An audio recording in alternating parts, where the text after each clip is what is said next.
జై శ్రీరామ్. ఈరోజు మన వీడియోలో మే 4వ తారీఖున వచ్చే ఉరోధిని ఏకాదశి గురించి తెలుసుకుందాం. జీవితంలో ఒక్కసారి అయినా శివ చతుర్దశి లేక శివరాత్రి వ్రతం చేయాలి, లేక జన్మాష్టమి, రాధాష్టమి, వీలైతే నవరాత్రి 9 రోజులు వ్రతాన్ని ఆచరిస్తే మంచిది. అలా చేయలేని వాళ్ళు అష్టమి రోజు మరియు మొదటి రోజు వ్రతం చేస్తే ఎంతో మంచిదని గురువులు చెబుతున్నారు.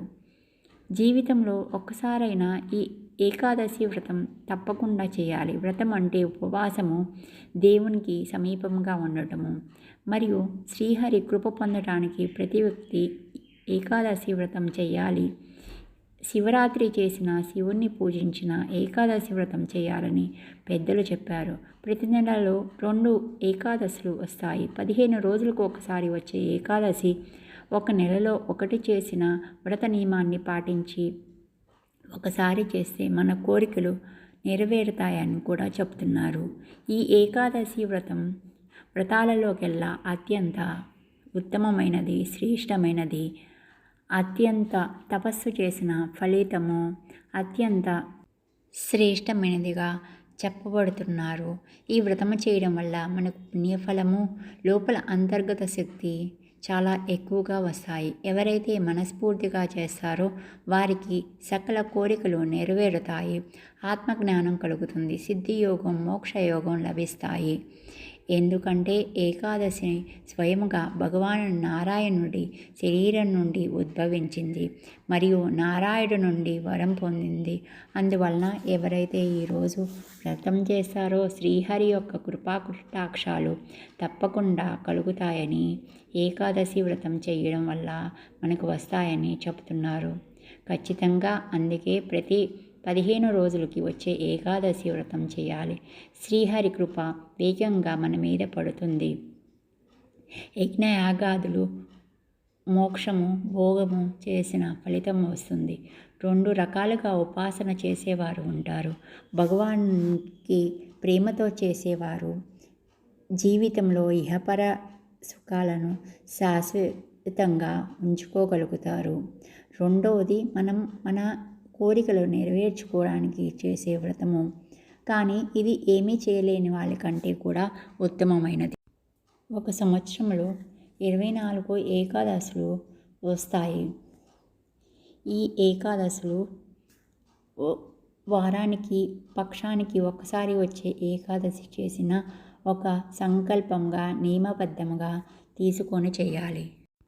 ఈ ఏకాదశి వ్రతము 1 సంవత్సరం కానీ, 7 కానీ, 11 కానీ సంవత్సరాలు సంకల్పం తీసుకొని చేస్తే మనలో ఉన్న పాపాలు పోతాయి మరియు ఆత్మజ్ఞానం లభిస్తుంది. ఈ సంవత్సరంలో ఏకాదశి రోజున 24 ఏకాదశులు ఉంటాయి కనుక శ్రీహరికి మనం అర్పించుకోవడం వల్ల ఎంతో జన్మజన్మాల పాపాలు నశిస్తాయని, 1000 గోవులు దానం చేసిన ఫలితం ఉంటుందని కూడా చెప్తున్నారు. మాతను ఆరాధించిన, శివుణ్ణి ఆరాధించిన, గణేశుణ్ణి ఆరాధించిన, సూర్యుణ్ణి ఆరాధించిన ఈ వ్రతాల కంటే ఏకాదశి వ్రతము అత్యంత శ్రేష్టమైనదిగా, ఉత్తమముగా, అందువల్ల తప్పకుండా చేయాలని అంటున్నారు. ఇప్పుడు వైశాఖ మాసం వస్తుంది. వైశాఖ మాసాన్ని మాధవ మాసం అని కూడా అంటారు. ఇది శ్రీకృష్ణునికి చాలా ప్రీతిపాత్రమైనది. ఈ వైశాఖ మాసంలో వచ్చే ఏకాదశులు కూడా చేయడం చాలా మంచిదని చెప్తున్నారు. దీనివల్ల మనకి ఎంతో 1000 రెట్లు గోవులను దానం చేసిన ఫలితము వస్తుంది.